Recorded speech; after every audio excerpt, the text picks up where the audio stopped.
좀 질문을 시작을 하도록 하겠습니다. 먼저 각 분야의 대표적인 전문가로서 생각하시는 그 창조경제 시대의 인재상이 있다면 거기에 대해서 좀 듣고 싶은데 먼저 홍상표 원장님이 좀 말문을 열어주시죠. 제 나름대로 과연 창조경제 인재상이 어떨까 해서 조금 좀 학술적으로 좀 정리를 해본다고 할까요? 그래서 한번 정리를 해봤습니다. 인문학과 그 예술 분야, 예술적인 어떤 그런 소양을 갖추고 또 비즈니스와 또 기술적 어떤 그런 역량이 또 함께 조화를 이룰 수 있는 그런 인성을 가졌으면서 또 타 영역에 대해서 좀 개방적으로 이해하고 공감하고 또 그걸 수용하는 이런 인재, 그런 인재라고 얘기를 할 수 있을 것 같습니다. 기존에 이제 어떤 그 기득권적인 어떤 그런 틀을 깨는 그런 혁신적인 그런 사고와 또 세계를 지향하는 그런 마인드, 이런 마인드를 가짐으로 해서 어떤 지금 이 패러다임이 이렇게 바뀌어가는 이런 그런 환경에서 빠르게 적응하고 대응하는 그런 인재들이다. 미래를 예측하는 능력이 요구되는 사회 시대에 그 인재상을 얘기한다면 아마도 그 예측의 능력, 즉 다시 말하면 우리 사회가 어떤 무늬를 그려왔는데 앞으로는 어떤 무늬를 그리면서 변화해 갈지에 대해서 좀 예측하는 능력을 가진 사람, 뭐 이런 인재가 일단 그 인재의 중요한 덕목인 것 같고요. 그리고 이제 다른 하나 중요한 것은 그 변화의 주역이자 변화가 생겼을 때 그것을 쫓아가고 따르는 것은 인간이므로 인간의 감성에 대한 이해가 좀 더 특별하고 더 중요하게 생각하는 그런 사람. 이런 두 가지, 크게 얘기하면 이런 두 가지의 덕목을 갖추고 있어야지 어떤 창조경제의 좋은 인재가 되지 않을까 이런 생각을 하고 있습니다. 한 4, 5년 전쯤에 미국에서 그 디자인 띵킹이라고 얘기를 많이 하지 않았습니까? 그래서 인더스트리얼 띵킹에서 그러니까 산업적 사고에서 인간 중심적 사고를 해서 디자인 띵킹이라고 얘기하는데 저는 그보다 조금 더 나가는 게 창조경제 인재상이 아닌가 이렇게 생각합니다. 결국 인간을 이해한다는 거는 그 인간이 살고 있는 그 사회, 거기에 대한 배경, 역사 뭐 그런 걸 다 보면 저는 그걸 문화라고 생각을 하고요. 그러면 문화적 사고를 하는 인재, 그게 결국 창조경제 시대 인재상이라고 저는 생각을 하고요.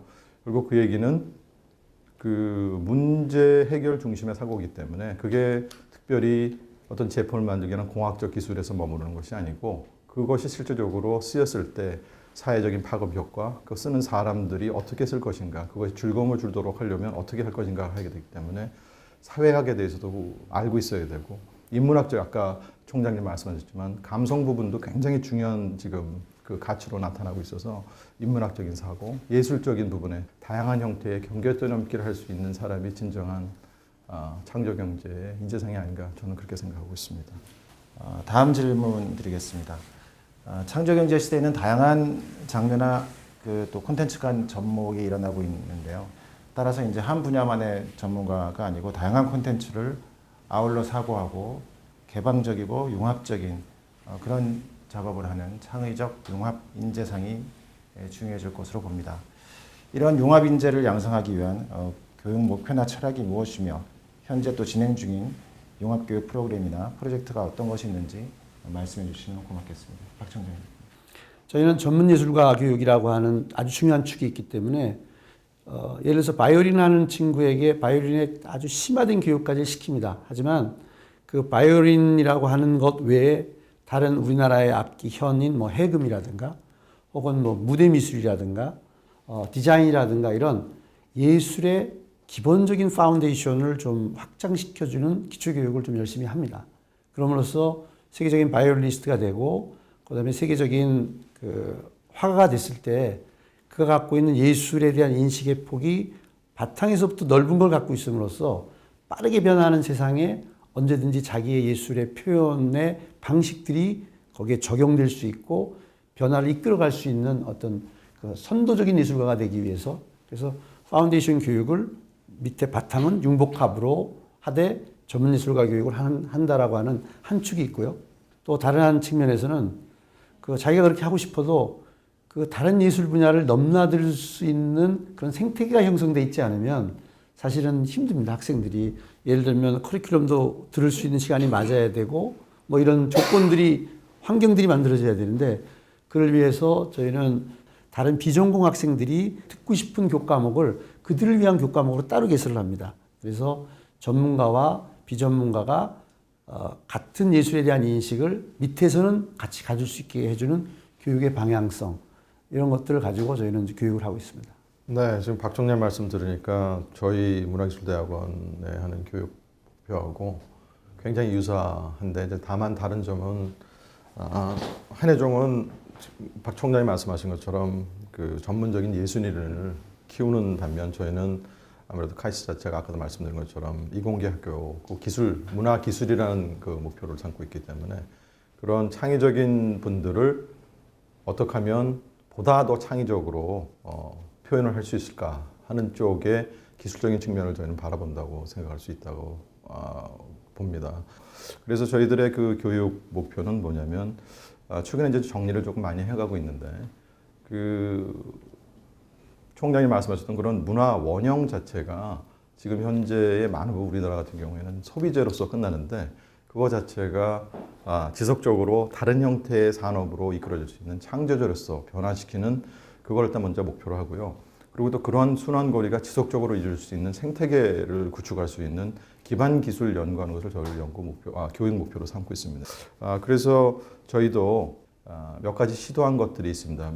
일단 먼저 교육 그 프로그램 자체가 뭐 이공계 교수님들하고 인문사회 예술 교수님이 함께 있다 보니까 이전에도 충분히 다양한 융합 교과목이 있었지만 학생들에게 보다 넓은 사고를 가지기 위해서 2분 이상이 강의를 함께 하시도록 그렇게 모든 강의를 지금 그렇게 유도를 해나가고 있습니다.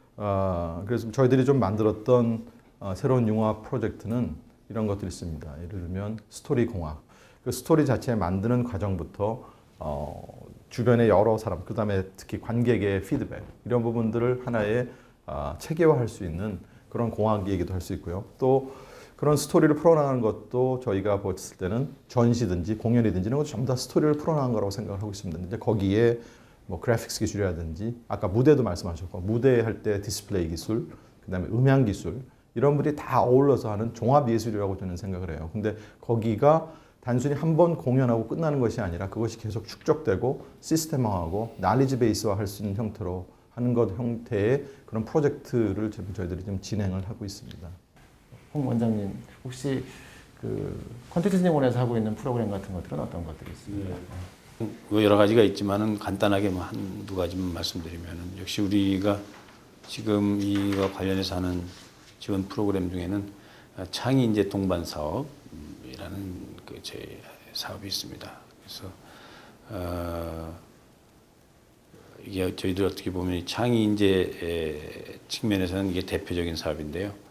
아시다시피 영상이라든지 음악이라든지 뭐 게임 등 문화 콘텐츠 이런 분야뿐만이 아니고 또 스토리텔링과 같은 기획 창작 분야에까지를 포함해서 현장의 전문가들이 직접 학생들한테 이제 멘토로 붙어서 두세 명의 어떤 이런 젊은 창작자들을 한 멘토가 이른바 도제식으로 직접 가르치는 그런 인력 양성 사업이다 그렇게 말씀을 드릴 수가 있습니다.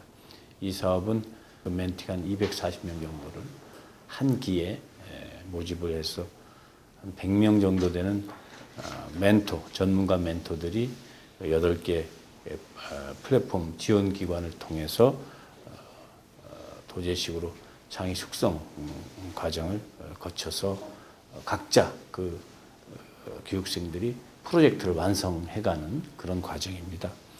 예산은 약 한 45억 정도 지난해 들었고요. 올해도 이제 그 정도 예산으로 이걸 시행을 하고 있습니다만 이제 내년부터는 이걸 조금 더 이렇게 이제 일종의 현장 그 인턴십 형태 내지 멘토링 하는 이런 형태에서 그치지 않고 내년부터는 개인이나 혹은 팀 단위로 요 직접 프로젝트를 수행하게 하고 또 그 결과물을 가지고 사업화, 이른바 상업화하고 피칭 또 펀딩까지 이렇게 연계시켜서 이른바 포스트 창작 프로그램까지를 개설해서 그들이 이곳에서 배우고 익힌 이런 것들을 결국은 사업으로 연결시켜서 사업을 한번 성공시키는 이런 사례를 좀 가급적 많이 만들려고 이런 포스트 창작 과정, 포스트 창작 프로그램까지도 내년에는 연결시켜서 나가 해보려고 지금 계획을 하고 있습니다.